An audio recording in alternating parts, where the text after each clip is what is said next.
Je vous souhaite la bienvenue dans notre live talk qui va nous permettre d'échanger aujourd'hui avec les 3 vainqueurs de l'édition 2021 de l'Océan Pitch Challenge que nous avons organisé dans le cadre de notre alliance avec SOA, Sustainable Ocean Alliance. Donc notre session d'aujourd'hui va être découpée en plusieurs parties. Vous allez avoir l'occasion de revoir les pitchs, d'échanger avec les participants, d'échanger également avec Romain Piliard que l'on présentera ultérieurement. Pendant toute la durée de l'événement, y compris pendant les vidéos, la vidéo qui va vous être diffusée au démarrage, vous avez la possibilité d'utiliser la fenêtre chatter pour poser vos questions que l'on restituera à la fin, puisque à la fin, vous allez pouvoir échanger avec nos trois lauréats.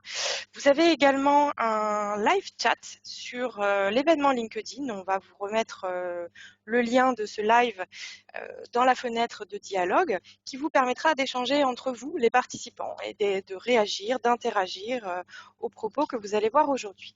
Donc, sans plus attendre, je vais donc démarrer cette session par une courte vidéo qui va vous permettre de visualiser un résumé de notre édition de l'Océan Pitch Challenge 2021 et de revoir également les 3 pitchs de nos finalistes. Donc, bon visionnage et à tout à l'heure.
Tac. Voilà, parfait. Eh bien, c'est parti. Bonjour à tous, je suis Harold Guillemin, fondateur de Phoenix, et aujourd'hui, je vais vous parler de moteur de bateau à nageoire. Savez-vous à quelle vitesse se déplace la baleine bleue? La baleine bleue, c'est 30 km/h en vitesse de croisière et l'oustique fait quand même 190 tonnes. Le dauphin, c'est 60 km/h. Et l'espadon alors? L'espadon, ce sont des pointes à 110 km/h dans l'eau, sans hélice. Oui, l'humanité a beaucoup de choses à apprendre de la nature et bizarrement, on s'est dirigé vers des solutions tout autres, à hélice, plutôt qu'à nageoire. L'hélice est une technologie du passé. Elle emploie son énergie à mixer un fluide plutôt qu'à le propulser en ligne droite. Elle est dangereuse, beaucoup trop d'accidents ont lieu à cause d'elle chaque année. Elle est aussi coûteuse à cause des nombreuses pièces à entretenir et elle est également bruyante et elle perturbe la faune et la flore à cause des remous qu'elle crée. Mais une solution existe à ça et la nature la connaît depuis bien longtemps. Cette solution, c'est Phoenix, une membrane en forme de disque qui ondule comme une nageoire de poisson de la périphérie vers le centre et qui permet une économie d'énergie, une sécurité maximale puisqu'on n'a aucune pièce en rotation, pas d'hélice, un entretien réduit puisqu'on a beaucoup moins de pièces, pas de vilebrequin, pas de réducteur, une grande réactivité un peu comme un poisson dans l'eau et en plus c'est une technologie silencieuse puisqu'elle cavite très peu. Alors le marché de la propulsion nautique est vaste et nous avons choisi de l'attaquer avec ce premier segment, les moteurs hors bord. Et notre premier produit, eh bien c'est celui-ci, un moteur de bateau 5 chevaux 100% électrique dont vous avez ici à côté de moi, si vous le voyez, tac tac tac, notre premier moteur de bateau que nous développons ici au laboratoire de Phoenix à Paris dans le 20e et également à Centrale Supélec où nous sommes incubés. Donc ce moteur est 100% électrique et dédié aux petites embarcations et aux annexes et voiliers jusqu'à 3 tonnes. L'objectif, c'est de fournir dès cet été une première petite série à nos early adopters pour justement apprendre encore plus sur ce moteur et lancer l'industrialisation très prochaine. Pour développer ce moteur, on a réalisé une première levée de fonds l'année dernière de 900 000 euros, un tiers auprès de Business Angel, un tiers auprès de subventions et un tiers sous forme de prêt. Et nous lançons dans les prochaines semaines une levée de 3 millions d'euros pour financer l'industrialisation de ce moteur. Alors notre business model est très simple. Nous souhaitons vendre des moteurs, nous souhaitons vendre des propulseurs, pourquoi pas à Seaproven, l'intervenant que vous avez vu juste avant, et nous souhaitons vendre des licences pour des applications bien précises. Aujourd'hui, notre équipe est de 10 personnes. Nous sommes une équipe plutôt jeune, la moyenne d'âge est de 27 ans, mais nous sommes surtout soutenus par un advisory board de qualité, avec à la barre Loïc Perron, le grand navigateur que vous connaissez tous, et puis également Jérémy Lagarrigue et Hervé Gastinel, le président du groupe Ponant, anciennement PDG du groupe Beneteau. Alors bien sûr, nous faisons partie de l'écosystème maritime et je dirais océanique, avec en figure de proue Respect Ocean, que nous sommes fiers d'avoir à nos côtés. Merci beaucoup et je suis à l'écoute de vos questions. Merci Harold, tu es exactement sur 3 minutes. Voilà, 3 minutes Bien. et 1 seconde, voilà, dans les temps. J'invite les membres du jury à poser leurs questions dans le chat, que je la partage avec Harold. Alors, quelles embarcations peuvent être équipées? Alors, pour ce moteur de bateau, le premier que l'on développe, un 5 chevaux, ce sont des petites annexes et voiliers jusqu'à 3 tonnes, des petites embarcations. Aujourd'hui, on ne voit pas de limite technologique sur notre technologie, donc on pense pouvoir l'adapter, un peu comme l'hélice finalement, à des plus petites embarcations comme des plus grandes. Après tout, la nature arrive bien à le faire, donc on s'inspire de cette nature, hein, c'est de la bio-inspiration, pour proposer des gammes de plus grande puissance. Notre levée de fonds de 3 millions servira d'ailleurs à étendre notre gamme et à développer un moteur de 150 chevaux 100% électrique. Nous avons d'ailleurs été, si je peux me permettre de cet aparté, nous avons été lauréats d'un appel à innovation des JO 2024, les Jeux Olympiques 2024. On fait partie des 20 sociétés en France qui pourront à Paris proposer leur technologie pour les touristes et nous proposerons des moteurs de bateaux de 150 chevaux sur la Seine pour des promenades à mobilité électrique silencieuse en harmonie avec la nature. Merci beaucoup. Parfait, merci Harold, on a hâte d'y être.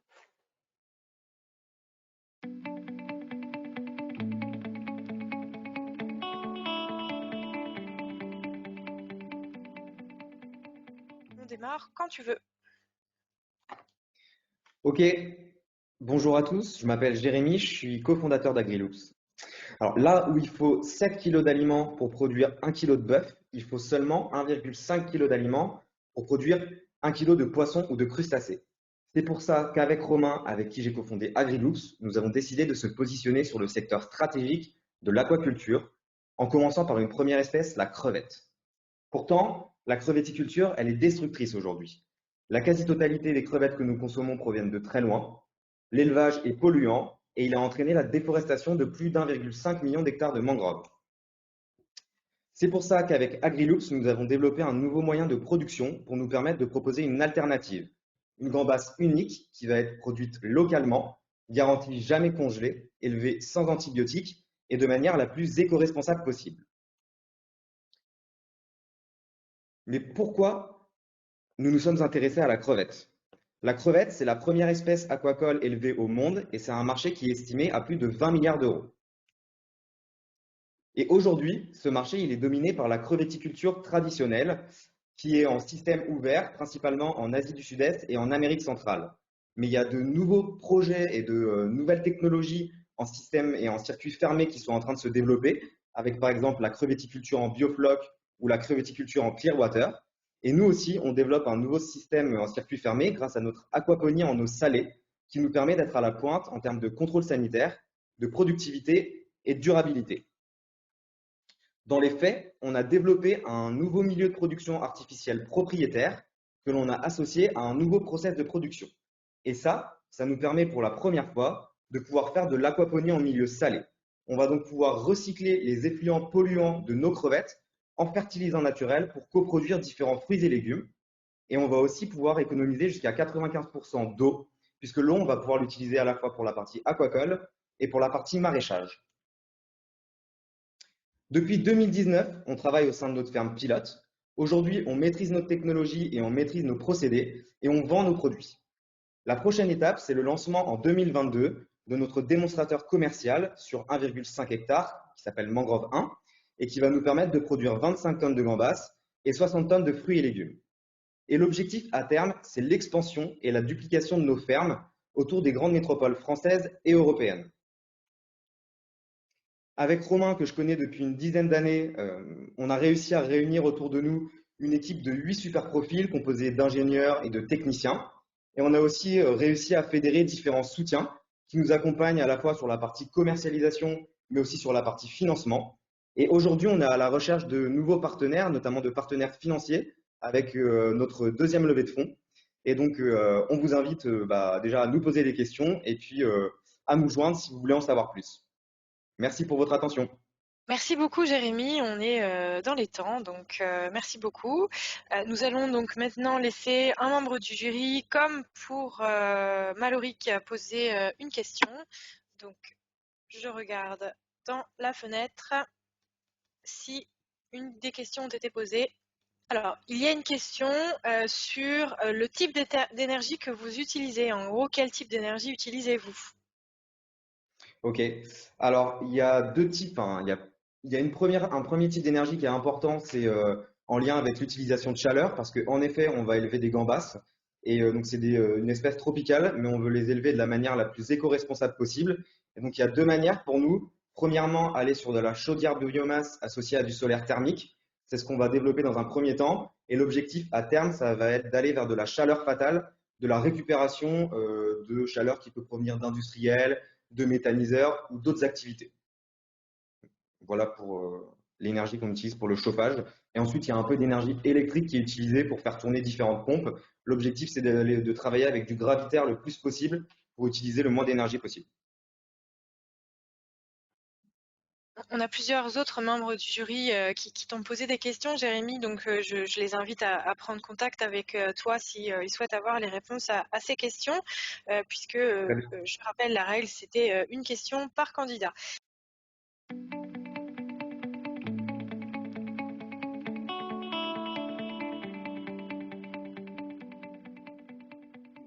Je prends la main. Bonjour à tous, merci beaucoup. Je pense qu'il y a toujours une latence avec les slides. Alors, ok. Bonjour à tous, alors je m'appelle Antoine Thébault, je suis le directeur général de la société Cyproven et je vais commencer par vous présenter le constat qu'on a fait en 2014 lorsqu'on a créé l'entreprise. Aujourd'hui, l'observation des océans est principalement réalisée via des satellites spatiaux, mais ces outils ont la contrainte de ne pas pouvoir ou très difficilement collecter de la donnée sous la surface de l'eau.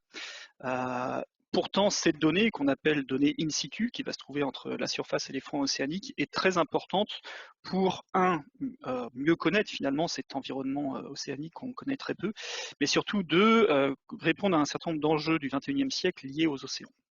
Notre idée chez Cyproven, c'est de pouvoir justement compléter les observations satellitaires à travers un nouvel outil. Et cet nouvel outil, c'est ce qu'on appelle un navire de surface autonome, donc sans équipage, 100% électrique, et qui va être capable de rester en mer pendant une dizaine de mois pour collecter de nombreuses données océaniques. C'est un véritable satellite de la mer, c'est comme ça qu'on l'appelle aujourd'hui. Et le principe, c'est de pouvoir, dans notre ambition, de le déployer à peu près 300 navires d'ici 2028, partout dans le monde, pour collecter massivement de la donnée. Et ces navires vont fonctionner sous la forme de constellations. Donc on va parler de constellations de satellites de la mer, pour collecter massivement de la donnée sur de très longues périodes de temps.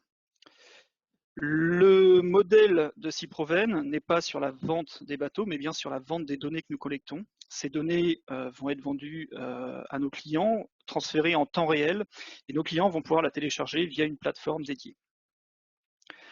Ces données ont de nombreuses applications. On les classe en deux grandes catégories, la partie monitoring, notamment de ressources marines, de polluants et autres monitoring, et la partie surveillance sur des activités illégales et de la défense. Notre marché est donc constitué en deux grands segments. Le premier, c'est ce qu'on appelle les Ocean Data Platforms. Donc, ce sont des structures du monde maritime, du monde spatial, qui ont besoin de ces données in situ pour réaliser des applications finales à plus forte valeur ajoutée. Et puis, on a les acteurs de la défense qui ont besoin de nos outils pour pouvoir compléter les moyens de l'action de l'État en mer et répondre à des enjeux de souveraineté. Aujourd'hui, nous avons déjà 2 navires opérationnels. Nous avons plus d'1 million de chiffres d'affaires cumulés. Nous avons réalisé des opérations depuis 2018 sur notamment du suivi de cétacés et du monitoring de polluants en Méditerranée. Et cet été, nous lançons une nouvelle opération avec des partenaires français, portugais, espagnols, une mission de démonstration sur des sujets de monitoring et de surveillance assez variés.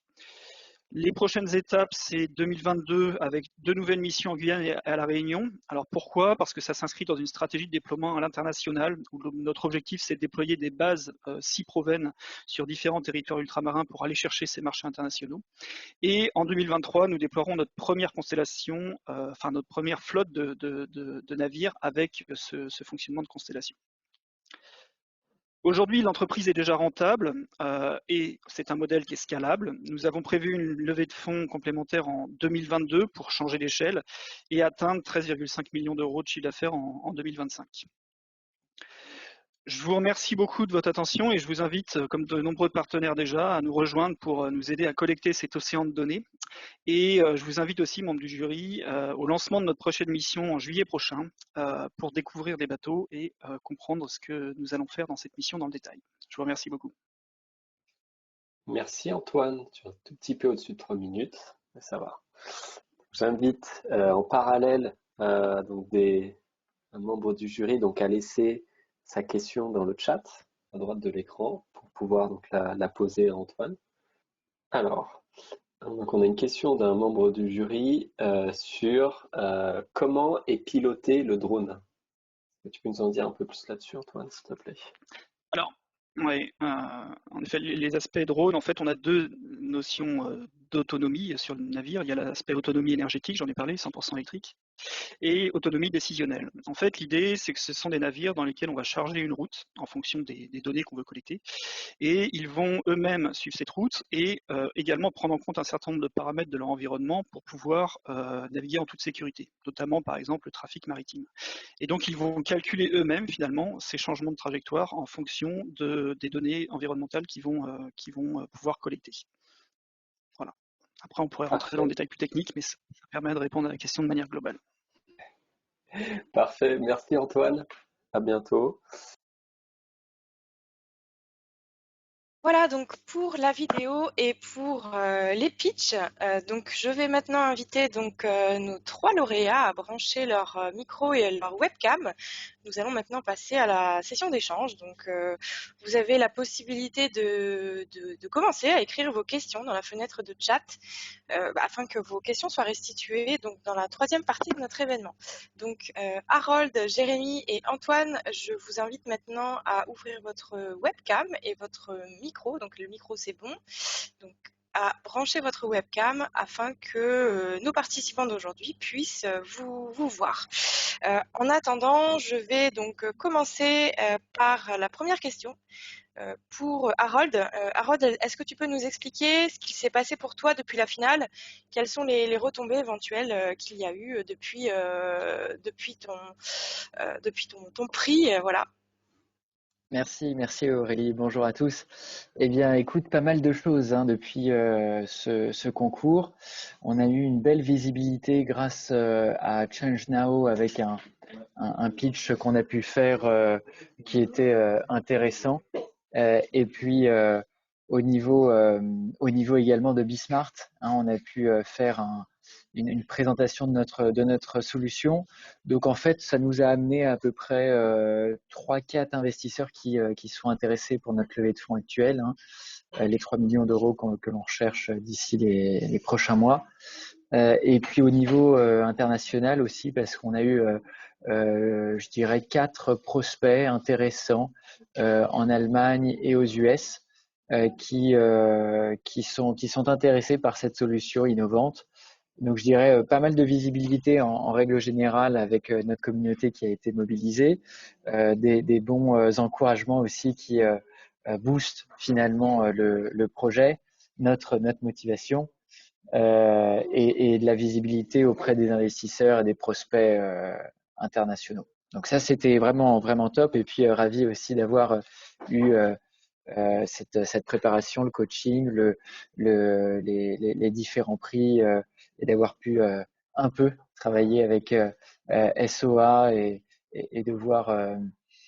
J'ai hâte de voir en fait la suite de ces échanges. Là, on est juste au tout début, donc je pense qu'il y aura aussi de belles choses à venir. Merci beaucoup, Harold. Donc moi, j'ai une première question avant qu'on passe donc aux questions de Romain, puis aux questions du public. Et je rappelle que vous pouvez d'ores et déjà inscrire vos questions dans la fenêtre de chat. Jérémy, donc, est-ce que tu peux nous donner des nouvelles du projet AgriLoops depuis la finale qui s'est tenue le 26 mai? Bonjour à tous, merci Aurélie pour cette question et puis merci à tous d'être présents aujourd'hui pour qu'on puisse échanger. Moi déjà aujourd'hui je suis à Startup on the Beach à Saint-Malo. Je sais pas si vous pouvez voir derrière moi, normalement on aperçoit la mer, donc c'est plutôt un cadre sympa. Et puis ça me permet moi de continuer les pitchs et de continuer à présenter AgriLoops et à trouver de nouveaux partenaires. Et puis ce matin, on a appris qu'on faisait partie du premier mapping des startups à impact de BPI France et de France Digital. Sûrement peut-être comme certains d'entre vous, comme je sais pas, Phoenix ou Proven, mais en tout cas, c'est une bonne reconnaissance pour nous et on est vraiment fiers d'en faire partie. Et puis après, sinon d'un point de vue plus général sur AgriLoops, pas mal de choses qui se passent en ce moment. On est vraiment très content là des résultats de production qu'on a eu dernièrement et aussi du coup des ventes qui vont avec. Parce que là, on a pu faire des pêches ces dernières semaines et aussi des récoltes et commercialiser ça auprès de différents clients. Ça nous permet de continuer à valider à la fois d'un point de vue technique ce qu'on fait, mais aussi d'un point de vue positionnement, parce que on a eu des restaurants étoilés, mais aussi des grossistes qui nous ont fait de très bons retours sur la qualité de nos produits, mais aussi sur notre positionnement. Donc c'est vraiment intéressant pour nous. Et puis ça nous permet de préparer sereinement la suite et la préparation pour nous du lancement de notre prochaine ferme Mangrevin. Notre démonstrateur commercial, l'objectif c'est de produire 25 tonnes de gambas et 60 tonnes de fruits et légumes et de commencer la construction fin du premier trimestre 2022. Et donc là, on est en discussion avec différentes communautés de communes proches de Rennes. L'objectif, ça va être de choisir cet été le terrain qui va nous correspondre le mieux et de pouvoir annoncer ça à la rentrée. Donc c'est cool, hyper motivant de ce côté-là aussi. Et puis on continue les rencontres avec les investisseurs qui ont été initiés notamment grâce à l'Ocean Pitch Challenge et ça se présente bien. Donc hyper motivé, plein de choses à faire cet été. Voilà. Merci Jérémy. Et dans les choses à faire cet été, il y a effectivement la sortie en mer avec Romain, que tu as gagné et qui se tiendra le 8 juillet. On ne manquera pas de faire un retour à la communauté sur cette sortie en mer. Donc merci beaucoup Jérémy. Je vais passer à ma première question d'introduction pour Antoine.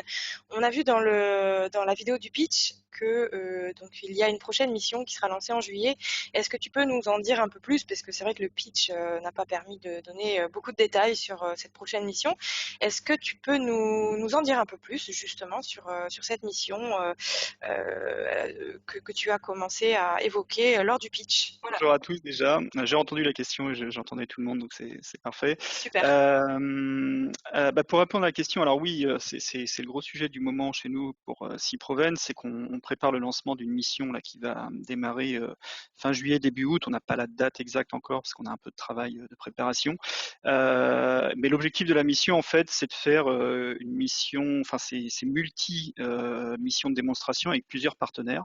Donc c'est une mission qui va partir de la Bretagne. On va passer tout le mois d'août sur un premier sujet qui est le sujet des dauphins dans le golfe de Gascogne, et notamment des problématiques de capture accidentelle de dauphins avec des engins de pêche.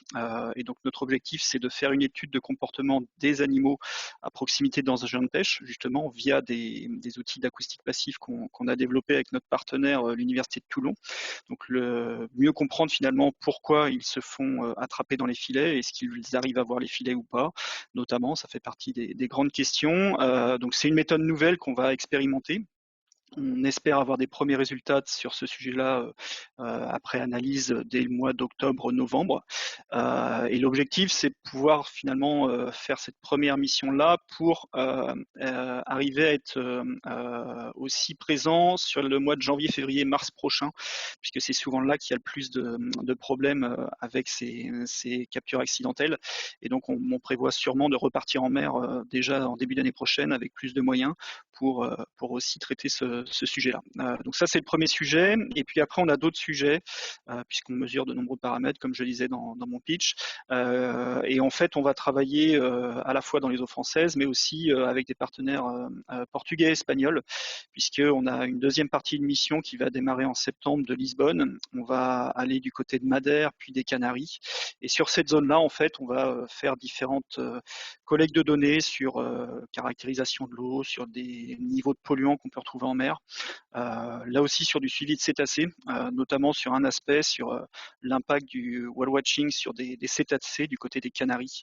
Donc voilà, c'est tout un programme de mission qu'on fait là jusqu'au mois d'octobre. Et puis la dernière partie, c'est qu'on revient du côté de la Bretagne et notamment de Brest, plutôt pour des sujets de surveillance, où l'idée c'est finalement d'utiliser nos navires comme des radars automatiques de la mer, c'est-à-dire de regarder tout ce qui se passe dans l'environnement, en termes de trafic maritime notamment, pour pouvoir justement mieux surveiller ces zones stratégiques. Voilà, donc tout un programme. Et dès qu'on a plus d'informations sur le lancement de cette mission, on le fera passer à la communauté Respecta Océan, parce qu'on aura plaisir à accueillir ceux qui sont peut-être dans le coin de l'Orient fin juillet, début août. Si ça vous intéresse de voir les bateaux, ce sera l'occasion. Super, merci beaucoup Antoine.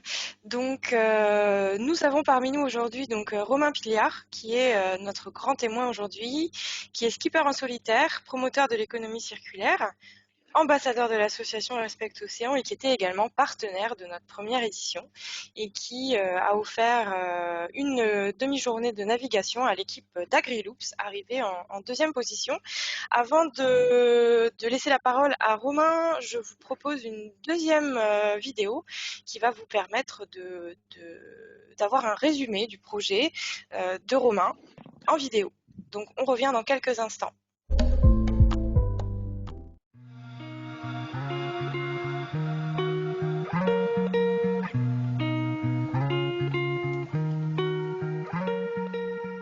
Ce matin, on a remis à l'eau mon trimaran Use It Again à 6h du matin. On a commencé de nuit.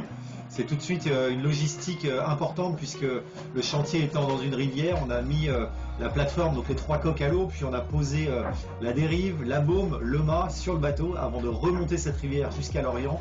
On a été très bien accueillis pour enfin mater. Alors, je suis très content du chantier qu'on a effectué cet hiver puisqu'on a pu réutiliser toutes les pièces existantes sur le bateau. on a vraiment tout checké, voilà, tout démonté pour être sûr de la fiabilité du bateau.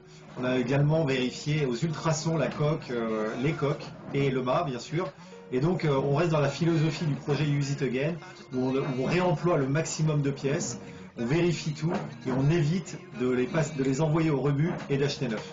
Donc, sur ce record du tour du monde à l'envers, eh ben, nous allons montrer qu'on peut faire un beau projet de performance sans être un projet le plus impactant pour la planète, en étant raisonnable. Et c'est vraiment tout ce que nous avons démontré pendant les 4 mois de navigation que nous allons avoir l'hiver prochain. Donc aujourd'hui, il est temps de changer les choses, de changer la direction dans laquelle on va. Et c'est toute l'essence du projet Use It Again.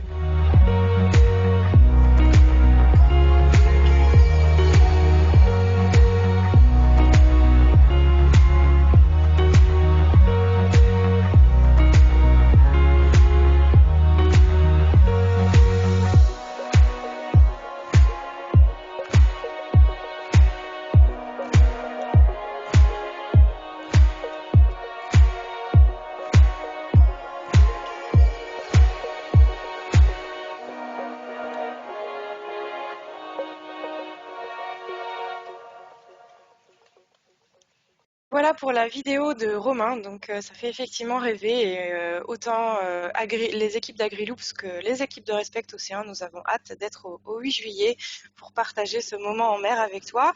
Comment ça se passe la préparation de ton tour du monde à l'envers et quand est-ce qu'est prévu le départ? Est-ce que tu peux nous en dire un peu plus avant qu'on te laisse poser les questions à nos 3 vainqueurs?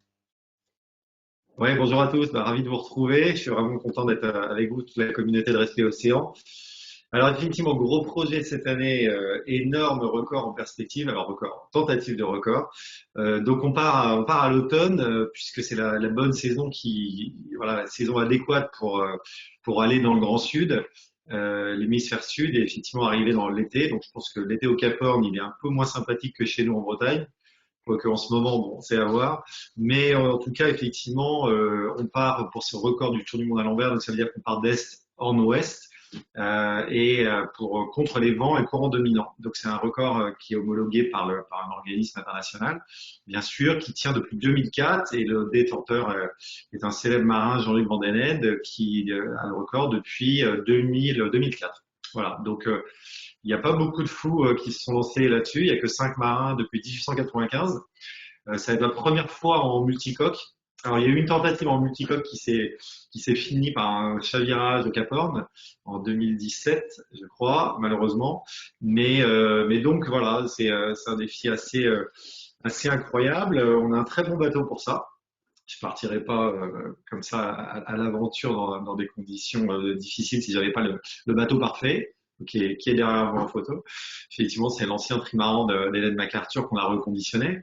Et donc c'est un très bon bateau pour ça, très fiable, très solide. On a super bien préparé cet hiver, on continue tous les jours. Et je le fais en double, cette fois-ci avec un marin très expérimenté qui a l'expérience de Tour du Monde que je n'ai pas encore fait moi. Et donc on y va pour la performance bien sûr, et aussi avec une mission environnementale assez importante qui rejoint quelques sujets là que vous avez entendu avant, et notamment le sujet de Sea Proven, puisqu'on va avoir toute une mission pour être à l'écoute de l'océan, et en fait on fait quelque chose d'assez inédit puisqu'on va faire le premier enregistrement acoustique sous-marin pendant toute la durée du Tour du monde.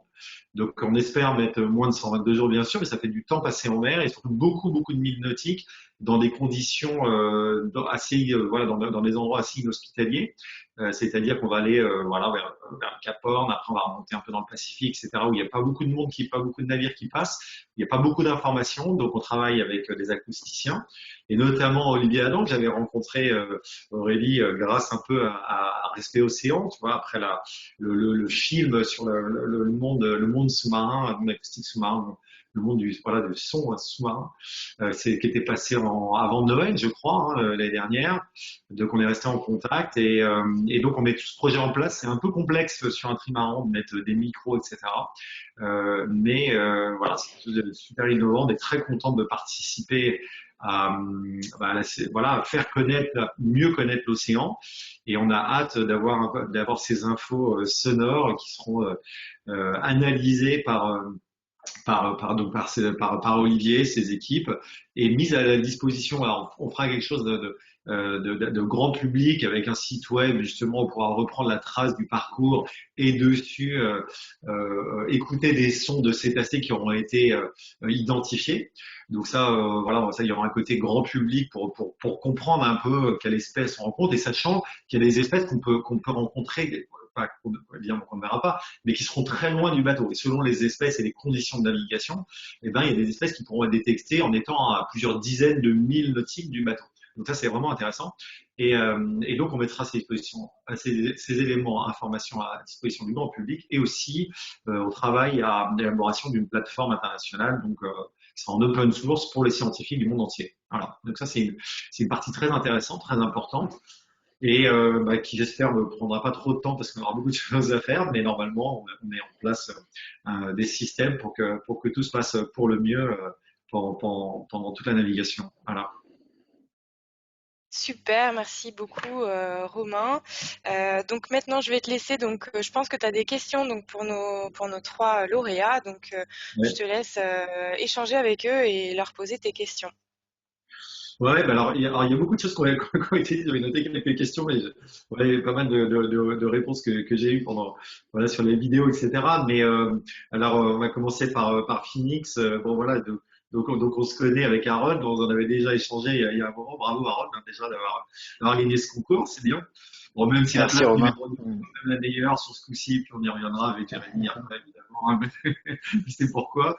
Donc Harold, ouais, bravo à l'équipe. Donc effectivement, c'est un beau projet, bien sûr. J'avais une question technique où j'ai regardé évidemment l'évolution du moteur Phoenix depuis qu'on s'est parlé, ça fait un peu plus d'un an, je pense. Justement, ces petits moteurs, alors vous commencez par un petit moteur d'annexe, ce qui est bien normal, voilà, moins complexe à mettre au point. Si on tape, si le moteur tape le fond, voilà, le fond sableux ou un peu voilà, rocheux ou caillou, qu'est-ce qui se passe? Parce qu'effectivement, on sait mécaniquement ce qui se passe sur un petit moteur d'annexe. Bon, ça va taper, abîmer un petit peu l'embase, abîmer un petit peu l'hélice. Mais là, effectivement, est-ce que la sphère autour de la membrane voilà, est prévue pour ça en tant que telle? Est-ce que effectivement vous avez pensé à ça, et est-ce qu'il y a une sécurité qui fait que le moteur remonte aussi tout de suite, etc. Voilà, j'avais juste cette info technique qui m'intéressait. Oui, alors bonne question. Si tu veux, sur ces aspects-là, on reste assez semblable par rapport au moteur actuel. Bien sûr, on a prévu un capotage robuste qui peut endurer des chocs, que ce soit le fond sableux, des petits rochers, etc. Évidemment, c'est pas recommandé, un peu comme un moteur à hélice, hein. L'hélice souvent peut se casser. Nous, ce qui est bien, c'est que finalement, on n'a pas une hélice à l'arrière, donc tout est un peu caréné et protégé par ce capot. Donc le capot est prévu pour recevoir des chocs. Il peut remonter effectivement automatiquement en cas d'impact, un peu comme les moteurs actuels, avec une possibilité de les bloquer soit à l'arrière du bateau, soit de laisser libre leur remontée en cas de choc. Donc, on est assez proche des moteurs actuels sur ces aspects-là. Ce qui est important, c'est que finalement, notre membrane est moins soumise à ce genre de choses qu'une hélice. Donc, comme elle est carénée et plutôt située à l'arrière du pod, protégée par le capotage. Ok. D'accord. Le sujet de la batterie, qui est un sujet qui évolue énormément. Moi, je m'intéresse beaucoup à ce sujet-là aussi, pour différentes raisons, et notamment l'énergie que j'ai à bord. Alors, j'ai des batteries lithium-ion pour l'instant à bord de mon bateau, qui sont assez, voilà, c'est un mix qui est assez robuste, pas forcément les meilleurs, mais c'est assez robuste, voilà, assez efficace, on va dire ça. Est-ce que vous, c'est quelque chose, voilà, j'avais vu, vous êtes sur une techno fer, lithium, ion, c'est ça? Comme ça? Voilà, lithium fer phosphate. Et en fait, Fer c'est phosphate. une technologie assez, enfin, je dirais un peu plus écologique que ce qui est couramment utilisé dans le nautisme avec le lithium-ion. C'est sûr que le lithium-ion a l'avantage d'être très dense, hein, très compact, donc on peut mettre beaucoup plus, beaucoup plus. Il me semble 20 à 30% d'autonomie supplémentaire dans le même volume, le même poids, comparé au lithium fer phosphate. Le lithium fer phosphate a cet avantage d'être un peu plus écologique et peut-être moins risqué en termes d'incendie, d'explosion et tout ça, même si aujourd'hui toutes les batteries sont quand même bien safe au niveau lithium-ion. Maintenant, c'est quelque chose que l'on va travailler avec nos partenaires. Pourquoi pas proposer différentes technologies de batterie. Vous avez un partenaire technique, vous avez un partenaire spécifique sur la batterie? On en a plusieurs. En fait, si tu veux, on travaille avec PowerTech, All Energy et certainement d'autres à venir. Je pense notamment à l'aluminium air.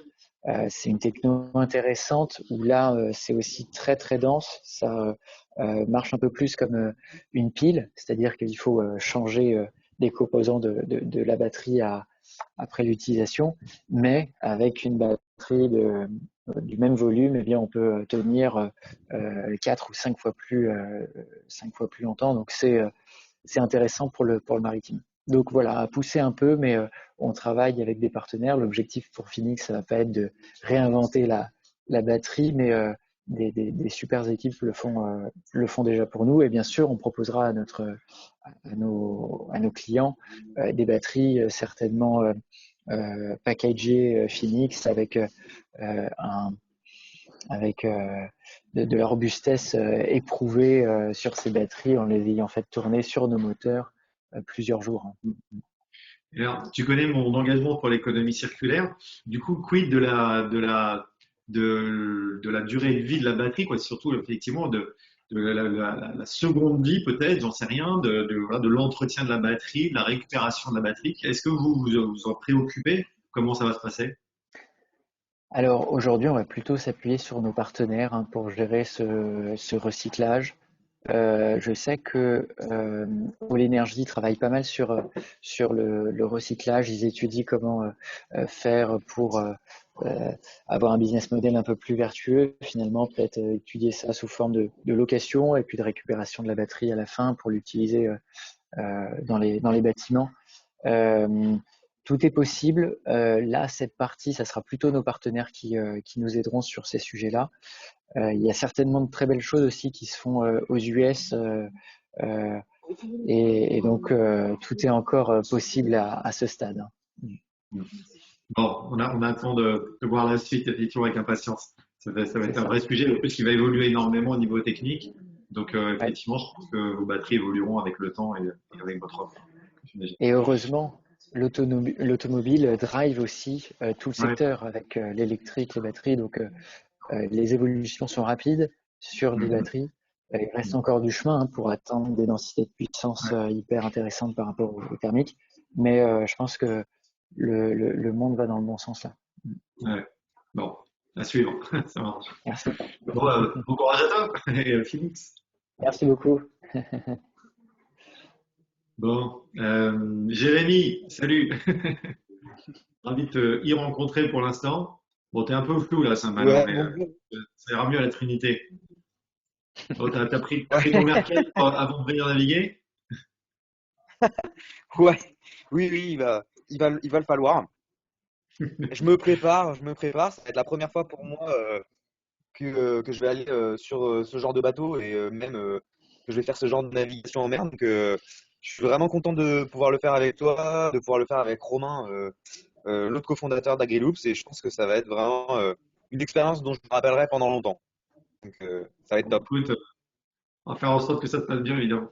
Bon, c'est top. On sera ravis de vous accueillir à bord.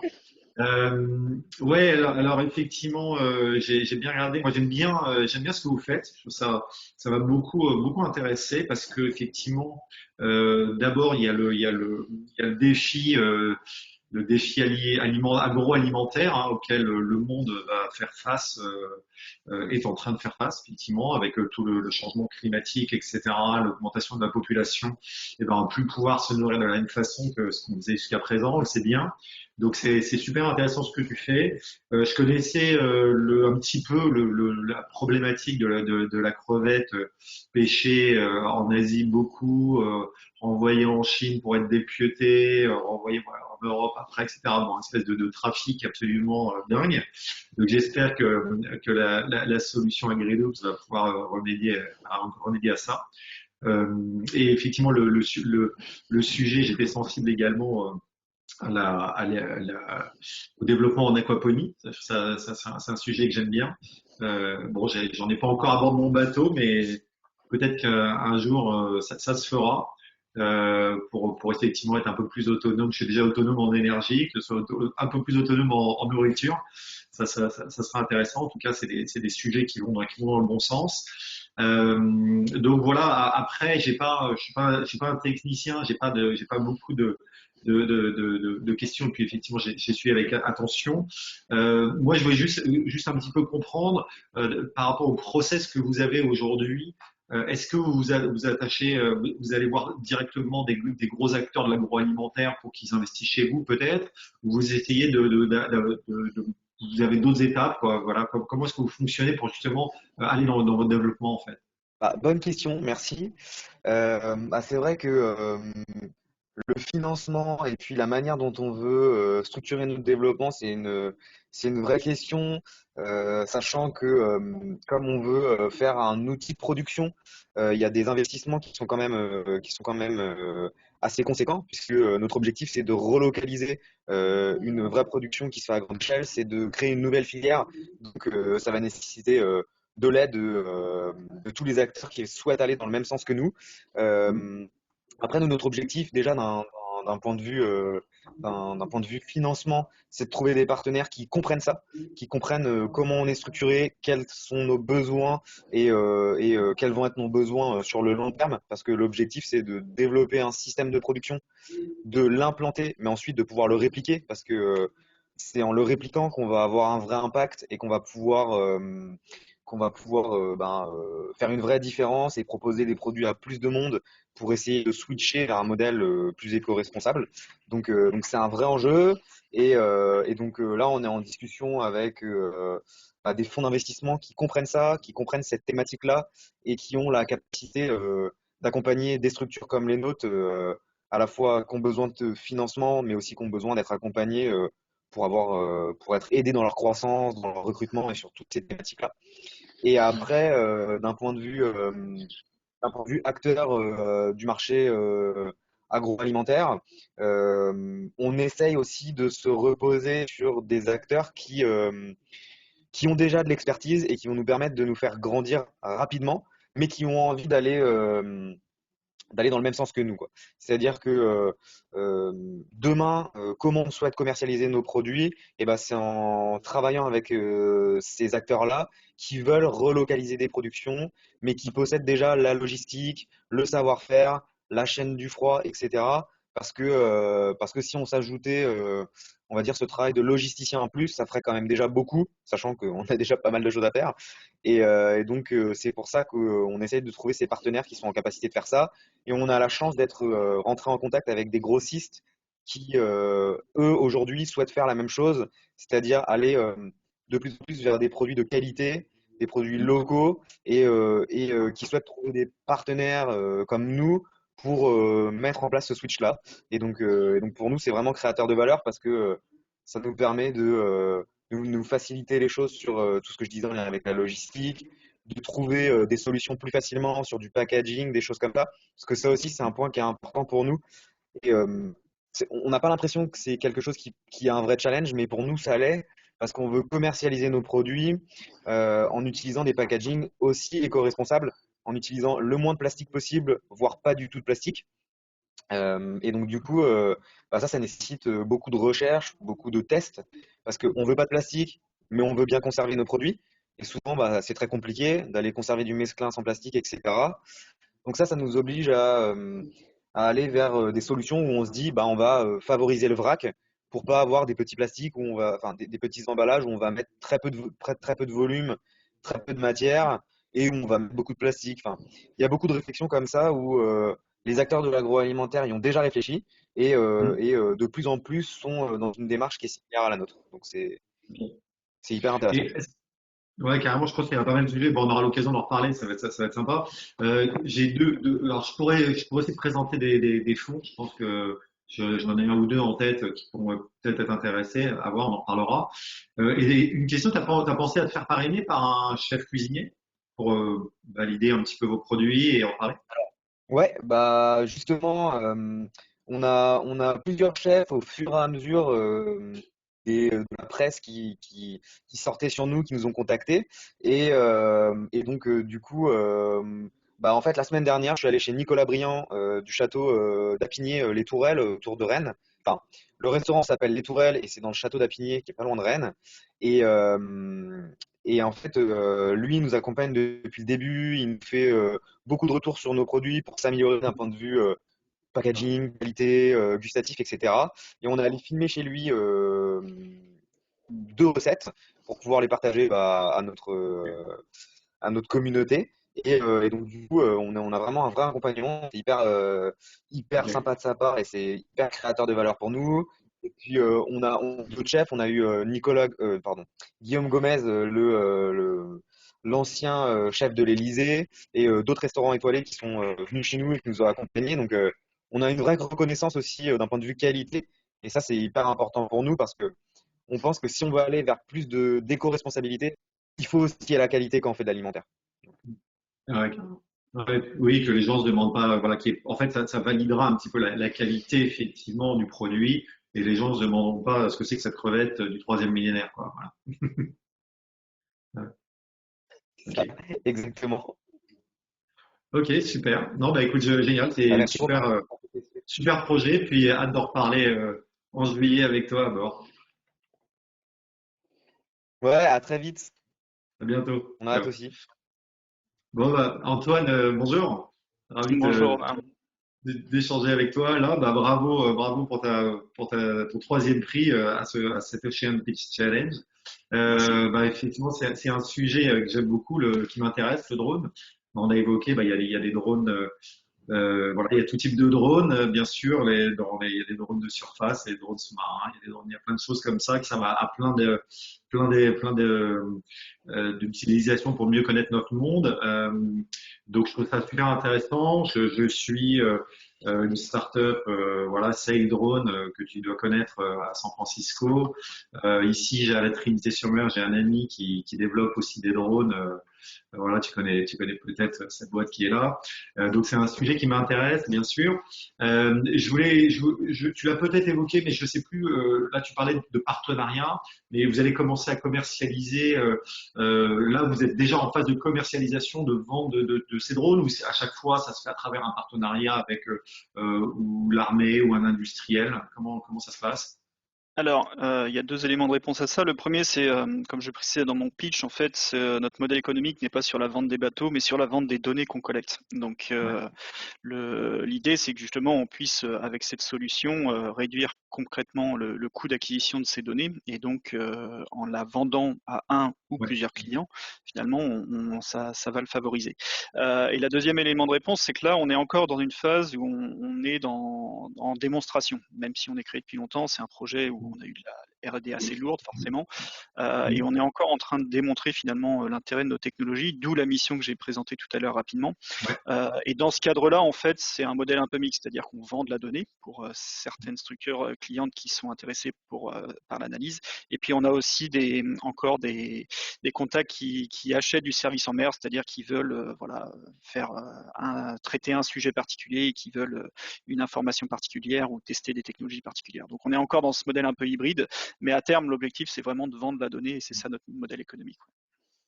Et en termes de, voilà, un sujet qui m'importe beaucoup, c'est effectivement le trafic maritime et les dégâts qu'il peut faire. Là, vous êtes, j'imagine, vous avez des contacts avec tous les organismes, notamment en France. Est-ce que c'est un sujet voilà, c'est une voie de développement potentielle, c'est un sujet qui les intéresse justement de surveiller le trafic maritime, surveiller les pollutions. On l'a vu en Corse il n'y a pas longtemps.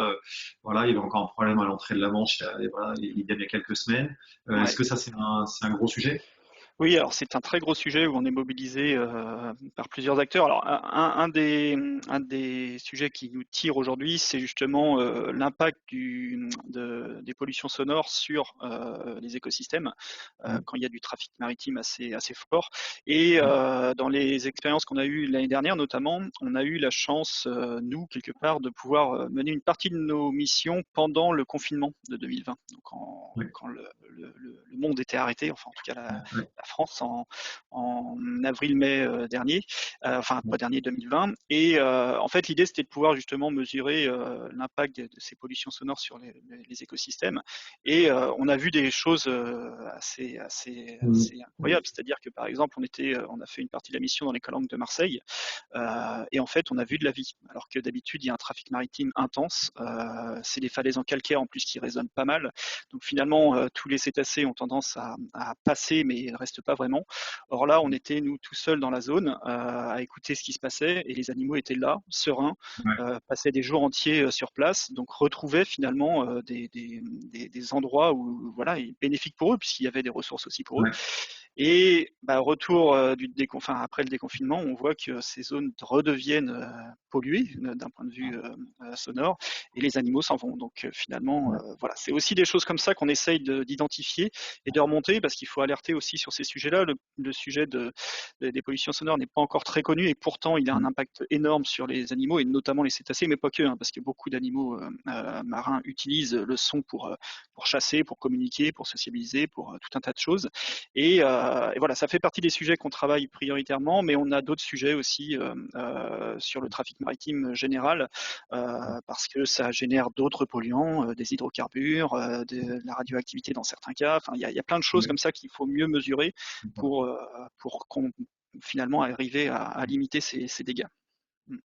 et là, tu parlais de donc cette expérience dans les calanques de Marseille. Vous étiez mandaté par quelqu'un, vous avez eu le droit d'y aller et vous avez fait vos propres Alors, en recherches. fait, on terminait une mission qu'on faisait avec des partenaires monégasques, notamment les fondations Albert II de Monaco, Exploration de Monaco, Acobams, qui nous avaient missionné sur une mission là en Méditerranée sur laquelle on avait travaillé.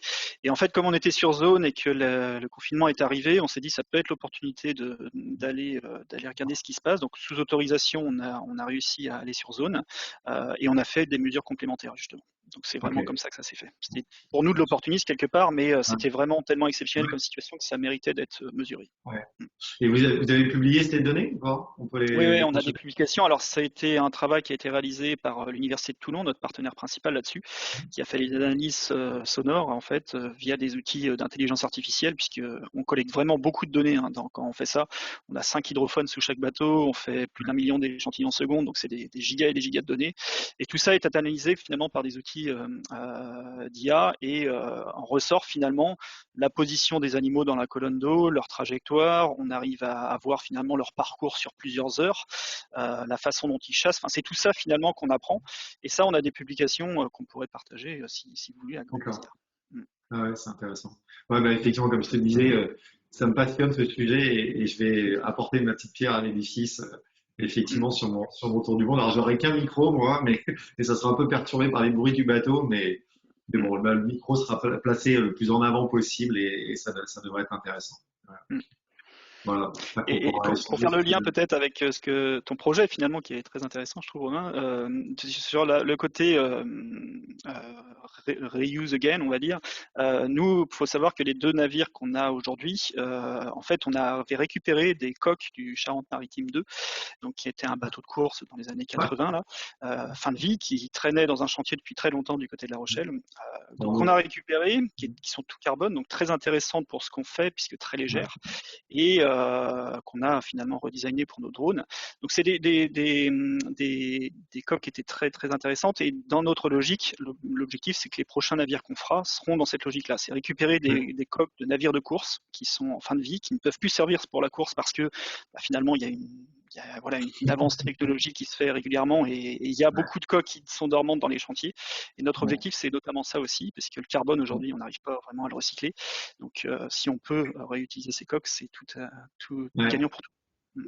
Bah, bravo, ouais, c'est bien, c'est une super réutilisation. Ouais, c'est une très bonne initiative. Alors, on pourra en reparler, on reste en contact, Antoine. Et puis, Avec plaisir.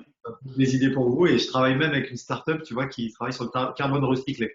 Alors, Ouais, ça fait partie des sujets intéressants. ouais, exactement. Donc, ouais, c'est une belle initiative en tout cas. Je regarderai un peu mieux les coques de ton drone issus de Charente-Maritime. On n'est pas loin de la Trinité à les préparer, hein, si tu veux, on peut Ah ouais. s'organiser une rencontre. Vous êtes à Lorient, non? C'est ça? Là, ils sont sur le Bono, là, en ce moment. On les Ah prépare oui, sur le bah, Bono. On est à côté. j'habite en face. Ok. Bon, on essaiera de te rencontrer, génial. Exactement. Ok, bah écoute, bravo Antoine pour ce projet, quoi, plus que projet, pour cette entreprise et j'ai hâte de suivre ça. Bah, en tout cas, félicitations à vous trois. Longue vie à vos startups, moins start que pour certains que d'autres. Et puis je vous souhaite tout le meilleur et on reste en contact. À bientôt. Merci Romain. Merci Romain pour cet échange avec nos 3 lauréats. Je fais juste une parenthèse pour celles et ceux d'entre vous qui sont intéressés par le sujet du bruit sous-marin. Nous avons publié une foire aux questions, justement, suite au ciné-débat qui s'est tenu en novembre dernier. Et vous y trouverez notamment les liens, différents liens vers des études, des publications, des ressources, et notamment l'étude dont a parlé Antoine. Donc maintenant, on va passer donc aux questions qui ont été posées par nos participants d'aujourd'hui, par le public. Nous avons reçu des premières questions. Donc avant que je commence à les relayer, donc je rappelle une dernière fois aux participants que vous avez la possibilité d'utiliser l'onglet chatter afin de d'écrire vos questions que je relaye à l'oral. Donc une première question pour Antoine.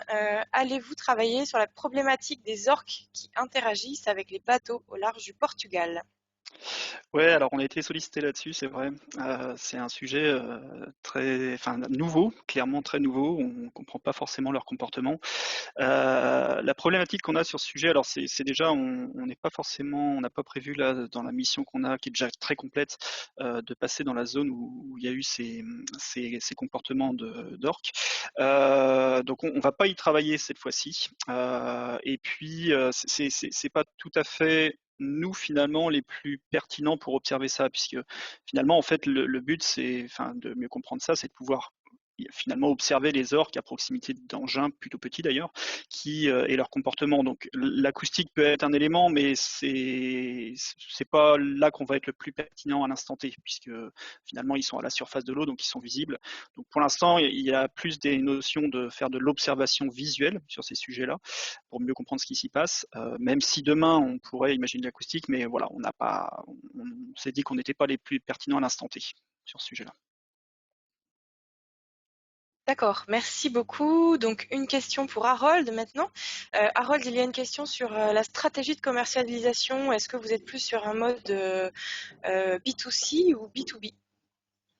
Alors, on est plus sur un mode, je dirais, semi-intégré. En fait, c'est-à-dire qu'on souhaite développer au maximum notre technologie, aller jusqu'à la chaîne d'assemblage, la chaîne de production, et puis ensuite arriver à sous-traiter cela auprès d'un industriel français qui a l'habitude de produire et créer un réseau de distribution avec les concessionnaires, les distributeurs, je dirais, habituels. Donc, on aura une facette un peu B2B avec ces industriels, producteurs et puis distributeurs.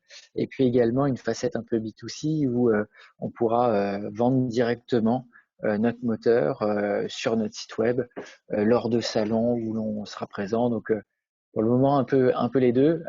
Je dirais, dans les tout prochains mois, ça sera plus auprès de loueurs de bateaux, donc c'est du B2B, mais pour des plus petites quantités.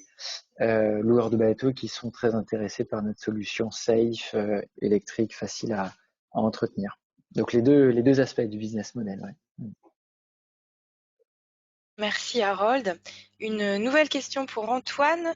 Est-ce que les données observées couvrent toute la Méditerranée et est-ce qu'elles supportent le type NetCDF? Alors pour celles et ceux qui ne connaissent pas, NetCDF, ça c'est Network Common Data Form et c'est un format de fichier qui permet de stocker des données scientifiques multidimensionnelles telles que la température, l'humidité, la pression, la vitesse et la direction du vent. Oui, alors la mission qu'on a fait en Méditerranée, en fait, on a fait plusieurs missions. On a fait une en 2018, une en 2019, une en 2020. C'était principalement finalement dans la zone Pélagis, hein, dans le parc. Donc on a fait, pour faire large, entre Monaco et, euh, et Sète, on a fait un petit tour un peu plus au sud, dans les eaux espagnoles, mais voilà, la majorité c'était plutôt sur cette zone-là. Donc aujourd'hui, c'est des données qu'on a distribuées à plusieurs de nos partenaires et clients, puisque c'est eux qui étaient commanditaires à l'origine de ça. Et oui, elles sont dans ce format-là, puisque c'est un format qui est important finalement pour les communautés scientifiques. Donc oui, tout à fait. Voilà, je sais pas, ça répond à la question. Après, Oui, c'est ça répond à la un jeu de données, s'il y a certaines personnes ici qui veulent peut-être avoir assez accès à ces jeux de données, on peut peut-être en discuter aussi. Une question complémentaire, toujours pour toi, Antoine. Quel est le type de paramètres physiques et biologiques qui sont observés? Alors aujourd'hui on a une cinquantaine de paramètres au total différents. Ça dépend un peu de la charge utile qu'on va embarquer sur les missions. Mais ça va être les classiques, salinité, oxygène dissous. On fait des mesures aussi sur la chlorophylle. On fait des mesures. On va de plus en plus aussi sur des prélèvements à bord. Notamment, on fait de l'ADN environnemental. Et on a là pour projet de faire un système qui va faire des prélèvements automatiques, qui va les stocker à bord, qu'on va ramener à terre et qui sera envoyé en labo derrière. Donc tout ça, c'est des choses qu'on travaille aussi, mais si après j'ai une liste de paramètres un peu large que je peux diffuser, mais encore une fois, ça va dépendre des missions qu'on sollicite, les équipements, on va les faire évoluer au fur et à mesure aussi, et puis on teste de nouvelles charges utiles aussi au fur et à mesure. Donc voilà, j'ai une liste si vous voulez à partager. Très bien. Alors, je ne sais pas si tu as un lien, mais peut-être effectivement la partager soit dans le Ouais. chat, soit dans celui Je vais chat essayer de la trouver en même temps dans le chat, là. Je vais la Ouais, partager. ça marche. Alors, une question qui était posée pour AgriLoops, mais qui, je pense, pourrait être posée à l'ensemble de nos participants d'aujourd'hui. Êtes-vous capable de mesurer votre impact positif sur l'océan? Si oui, combien et comment? Donc, on va peut-être laisser AgriLoops, Jérémy, répondre en premier, mais je pense que cette question est aussi valable pour l'ensemble des projets, en fait. C'est une bonne question. Euh, c'est euh, c'est des comment dire? C'est des choses qui sont pas faciles à mesurer si on veut bien les mesurer. Nous, enfin, comme tout le monde ici présent, notre objectif c'était vraiment de développer un système alternatif pour aller vers quelque chose de plus éco-responsable. Et donc du coup, ça nous tenait à cœur dès le début de pouvoir mesurer notre impact. Et donc, on a réalisé ce qu'on appelle une analyse de cycle de vie en interne pour voir où est-ce que on avait des impacts où est-ce que notre solution elle était intéressante, comment on pouvait s'améliorer, où on pouvait s'améliorer. On a regardé différentes choses, mais en gros, ce qu'on a vu avec ce qu'on a réalisé en interne pour le moment, c'est que on rejetait beaucoup moins de CO2 pour une raison principale, c'est que comme on pouvait le faire localement, sans déforestation et sans déforestation de la mangrove notamment, qui est un des écosystèmes qui stocke le plus de CO2 dans le monde, c'est jusqu'à 6 fois plus que la forêt amazonienne. Et bah du coup, on baissait beaucoup les émissions de gaz à effet de serre grâce à notre crevetticulture. Après, on utilise beaucoup moins d'eau parce que on utilise un circuit fermé qui permet d'utiliser l'eau à la fois pour la partie aquacole et pour la partie maraîchage avec des taux d'ouverture très faibles.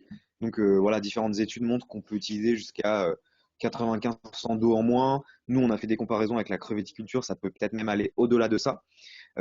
Après, il n'y a pas d'eutrophisation non plus des milieux grâce à notre technologie, parce que comme on fait de l'aquaponie, on recycle les effluents pour pouvoir faire pousser des légumes. Bah, donc du coup, on ne va pas rejeter ces effluents dans l'environnement, donc il n'y a pas de pollution. Donc on a essayé voilà, de regarder un peu nos avantages, de les quantifier Et ce qu'on est en train de faire là de manière plus précise, c'est qu'on est en train de collaborer avec AgroCampus Ouest et l'INRA sur cette thématique-là, en fait, pour justement mesurer très précisément avec des professionnels du domaine et des pontes du domaine, en fait, notre impact pour le quantifier de manière très précise. Parce que l'étude qu'on a fait en interne, elle a beaucoup de limites, on le sait, donc on voulait le faire avec, et que ça ait du sens avec des pros. Et donc là, c'est en cours avec un objectif, c'est de regarder en amont de la construction de Mangrove 1 quels pourraient être nos impacts et voir comment on peut agir en amont de cette construction pour les limiter. Puis ensuite, continuer cette étude pendant que notre première ferme Mangrove 1, elle va produire pour voir là, pareil, les impacts et puis avoir un guide pour nous permettre de nous améliorer sur nos prochaines fermes. Voilà. Merci Jérémy. Avant qu'Harold et Antoine ne répondent à la question s'ils en ont envie, on a reçu donc un complément de question pour toi Jérémy. Est-ce que justement l'énergie est votre principal impact aujourd'hui? Et très bonne question sur l'énergie que j'ai pas évoquée. Il y a un vrai enjeu en lien avec l'énergie parce que, sur deux sujets. Le premier, c'est comment on fait pour chauffer nos bassins, puisque comme on élève des crevettes, on doit chauffer les bassins. Et donc, comment on fait pour faire ça de la manière la plus durable possible là aussi. Donc là, on est allé regarder les solutions qui existaient pour essayer d'aller vers le plus durable possible. Et ce qu'on souhaite faire pour Mangrove 1, désolé, ça applaudit à côté. Ce qu'on souhaite faire pour Mangrove 1, c'est d'utiliser une chaudière biomasse associée à du solaire thermique pour aller vers une énergie qui est la plus durable possible et qui est comment dire, basée sur l'économie circulaire, quoi, la plus renouvelable possible. Donc, si on réussit à se fournir en biomasse, avec une biomasse qui est bien renouvelée, a priori, notre impact il sera assez limité sur la partie chauffage. Donc voilà une manière de faire. On est aussi en train de regarder comment on pourra aller sur de la chaleur fatale. Donc là, c'est-à-dire récupérer la chaleur de certains industriels qui aujourd'hui la gaspillent en quelque sorte. Ils ont des activités qui créent de la chaleur, mais ils ne savent pas comment la valoriser. Bah, nous, on pourrait s'implanter à côté d'eux pour aller la valoriser. Et comme on a besoin de chaleur à basse température, c'est assez intéressant pour beaucoup d'industriels parce qu'aujourd'hui, ils ne savent pas comment la valoriser. Donc, on a regardé des solutions avec Engie, avec différents acteurs. Donc, c'est des choses qu'on est en train de creuser aussi pour l'avenir. Donc voilà sur la partie chauffage. Et après, il y a une autre thématique qui est la partie électricité pour ce qui est en lien avec nos pompes. Donc là, il y a une grosse thématique pour réduire notre impact, c'est de bien réfléchir en amont sur de l'ingénierie pour aller en fait vers des solutions qui permettent d'utiliser le moins d'énergie possible en réfléchissant à la manière dont vont être agencés nos bassins, dont va être agencé notre compartiment aquacole par rapport au compartiment végétal pour essayer de limiter le nombre de pompes, de les utiliser le moins souvent possible, d'avoir des technologies qui permettent de faire du stop and go en quelque sorte, et, et pour faire du gravitaire en fait. Voilà, voilà un peu toutes les solutions qu'on a en tête pour essayer de le limiter. Merci Jérémy pour le complément. Est-ce que Harold ou Antoine, vous souhaitez répondre à la même question? Est-ce que vous avez des éléments là-dessus? Avec plaisir. Sur la partie impact environnemental, on a réalisé une ACV, une analyse du cycle de vie avec l'INRAE, des experts qui réalisent cela. Et il s'avère qu'on économise 7 kg de CO2 par heure de fonctionnement comparé à un moteur thermique. Et donc c'est en gros 35 tonnes sur la durée de vie d'un moteur hors bord de cette catégorie qui serait économisé, 35 tonnes d'émissions de CO2 qui seraient économisées grâce à notre solution électrique. Il y a un autre aspect aussi lié, je dirais, plus à la sécurité, au bien-être aussi des êtres vivants marins et humains. Nous, notre solution est safe. Donc aujourd'hui, on sait qu'il y a beaucoup d'accidents qui ont lieu, hein, c'est 50 décès par an chaque année liés aux hélices des moteurs de bateau aux USA. Et c'est 250 gros accidents, mais sans conduire au décès, amputation et tout ça, qui ont lieu aux USA par an également. Donc nous, on pense pouvoir réduire tout cela drastiquement avec notre solution. La membrane, hein, on le présentera dans les salons, mais effectivement, on peut la toucher en fonctionnement. Ça vibre, ça tourne pas, ça blesse pas. Donc ça, c'est important, je pense, pour les plaisanciers, les baigneurs, les plongeurs, les écoles de voile, etc.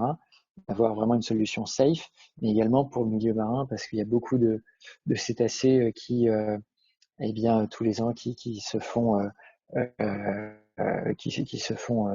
abîmer, voire qui meurent à cause de ces hélices-là.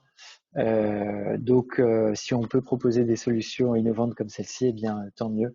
Je pense aussi à peut-être aux tout petits êtres vivants dans l'eau, hein, tout ce qui est plancton et tout ça.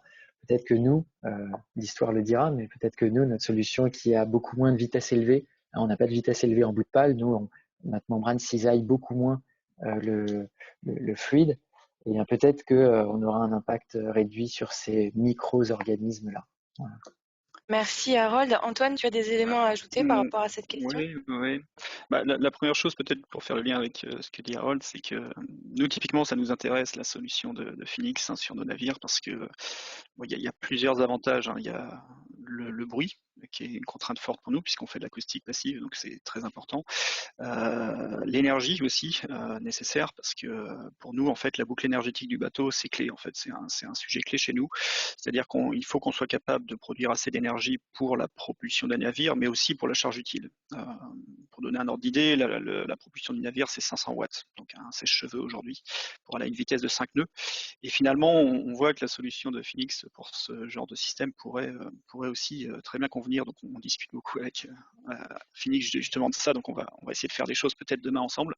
Et pour parler de la partie énergétique, en fait, nous, pour donner une comparaison, lorsqu'on va collecter des données qu'on appelle in situ, comme ça en mer, avec des navires à équipage, une des contraintes est contrainte à la fois environnementale mais aussi économique, c'est le coût du carburant. Des navires scientifiques à équipage, voilà, faudrait faire une moyenne, mais ça peut monter très haut. Ça peut être 2000 litres heure sur certains navires. Enfin, c'est assez faramineux.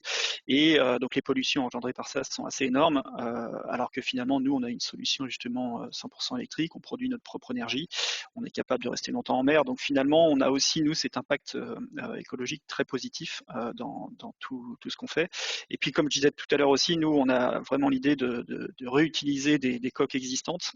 Et ça aussi, c'est un impact fort écologique sur le projet global, parce que finalement, ce carbone qu'on peut difficilement traiter aujourd'hui finit souvent broyé et n'est pas forcément réutilisé. Et pourtant, pour nous, il a une valeur importante et on peut le réutiliser comme ça. Donc, on essaye de travailler sur ces points-là. Alors, on n'a pas fait de bilan vraiment énergétique et sur tout ça, mais on sait qu'on a un impact très positif aujourd'hui via notre solution. Ça, c'est certain. Merci beaucoup à tous les trois donc, pour vos réponses. On suivra avec attention les différents partenariats qu'il peut y avoir entre les projets, hein, puisqu'on les relaiera avec grand plaisir. On a reçu une nouvelle question donc, pour Jérémy. Comment vous approvisionnez-vous en post-larve de crevettes? Bonne question, à nouveau. Parce que oui, nous, notre métier, c'est de faire du grossissement. On a choisi, comme dans beaucoup métiers de métiers de l'élevage, de se concentrer sur une partie du cycle de l'espèce qu'on élève. Et on travaille avec différents partenaires pour ce qui est de nos larves, et donc des bébés crevettes en quelque sorte. Ce qui est intéressant, c'est qu'il y a de plus en plus d'acteurs qui sont en train de se lancer sur cette thématique écologie en Europe. Et donc, c'est intéressant pour nous parce que ça veut dire qu'on peut visionner de plus en plus près de chez nous. Et notre objectif à terme, ce sera même potentiellement de pouvoir le faire en interne ou de le faire avec des partenaires. Donc, on travaille sur ce sujet-là. Et on travaille aussi avec des acteurs qui sont là où il y a l'expertise aujourd'hui, c'est-à-dire aux États-Unis. Donc, au début, on travaillait beaucoup avec ces acteurs-là et puis de plus en plus avec les acteurs européens pour pouvoir s'approvisionner en larves de qualité et avoir, je dirais, à la fin, une crevette de qualité aussi, quoi. Merci beaucoup. Donc, nous sommes arrivés à la fin des questions qui ont été posées. Donc, il nous reste encore quelques minutes. Si les derniers participants ont de nouvelles questions, n'hésitez pas à les poser. Mais sinon, je vais peut-être laisser la parole donc à Benjamin Lesage, qui représente Sustainable Ocean Alliance en Europe et qui était co-organisateur de cet Ocean Pitch Challenge avec Respect Océan cette année. Benjamin, à ouvrir ton micro et à poser éventuellement tes dernières questions ou à relayer les informations que tu veux sur le Demo Day de SOA qui est à venir. Merci Aurélie. Merci à toutes et à tous pour cette participation à l'événement. Désolé pour le contre-jour, il y a trop de soleil à Saint-Malo. J'y suis aussi, petit monde, donc je suis exactement dans le même bâtiment que Jérémy, sans le savoir. Donc voilà, je pense qu'on va pouvoir essayer de se faire un petit catch-up cet après-midi. Donc c'est quand même assez cool. Donc merci Aurélie d'ailleurs d'avoir contribué à l'organisation de cet événement également. Non, je voulais avant tout donc remercier tous nos partenaires, nos mentors, tous les membres du jury, et puis bien sûr tous les participants pour avoir joué le jeu jusqu'au bout sur ce concours de pitch, première édition. On est vraiment super satisfait de cette première édition avec Aurélie.